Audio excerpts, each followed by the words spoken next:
কারোর জীবন থেকে চলে যাওয়ার ডিসিশন নেওয়ার আগে একটু ভেবে দেখবে সেই মানুষটার জীবনে তোমার গুরুত্ব কতটা। তুমি চলে যাওয়ার পর সেই মানুষটা কতটা খারাপ অবস্থার মধ্যে দিয়ে যেতে পারে, সে আসলেই তোমায় কতটা বেশি ভালোবাসে। আমি মানছি সম্পর্কে রাগ, অভিমান, ঝগড়া অনেক কিছুই আসে, তাই বলে কি একটা মানুষকে এত সহজে ছেড়ে যাওয়া যায়? সেটা কি ঠিক? হয়তো সব সময় সম্পর্ক ঠিকভাবে চলে না, জীবনের মতো সম্পর্কতেও ওঠানামা হতেই পারে, কিন্তু তাই বলে এত সহজে সম্পর্ক শেষ করা তো ঠিক নয়, তাই না? তাই সহজে সম্পর্ককে শেষ করা কখনোই ঠিক কাজ হবে না।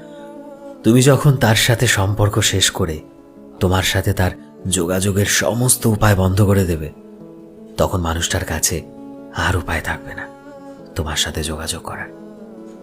তখন সে ধীরে ধীরে ভেতর থেকে একটু একটু করে প্রতিদিনই শেষ হতে থাকবে।